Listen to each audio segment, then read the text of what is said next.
So I just wanted to take a quick moment to read something by Brian Tracy. It goes like this. Most people are seduced by the lure of their comfort zone. This can be likened to going out of the warm house on a cold, windy morning. The average person, when he feels a storm swirling outside of his comfort zone, rushes back inside where it's nice and warm. But not the true leader. The true leader has the courage to step away from the familiar and comfortable and face the unknown with no guarantees of success.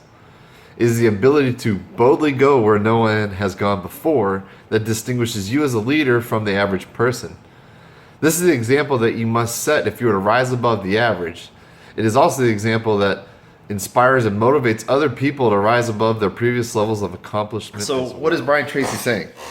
I mean, many times in life we get stuck on a job that we think, oh, well, it'll get better, or, the fact that my boss yelled at me today and called me an idiot and swearing at me, it's all right because tomorrow it'll be better. Or, I really couldn't do any better. I love this job because of the benefits. You're miserable. You're miserable in what you're doing. You're miserable in your job, your career, which then translates over into everything else in life and every other aspect of your life. Maybe your relationship is suffering, but that's because you're miserable at your job. And then when you get home, that follows over back onto your relationship.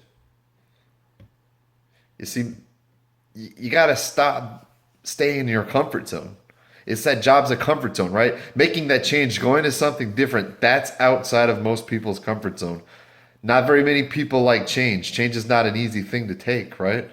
I mean, if you had a pile of change and $100 in a pile of change or $100 bill sitting in front of you, most people would take that $100 bill.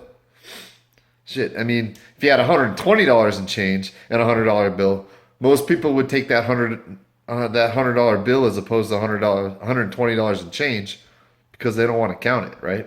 But the real truth of the matter is that there's gold that's lying underneath in that pile of change, right? There's more money in that pile of change than going with that $100 bill. And what this is talking about is that change represents your life, right? That change represents what would happen if you did something new, as opposed to that $100 bill, which represents your life right now. Make a change. Make a change. Go for that pile of change. It's going to be uncomfortable.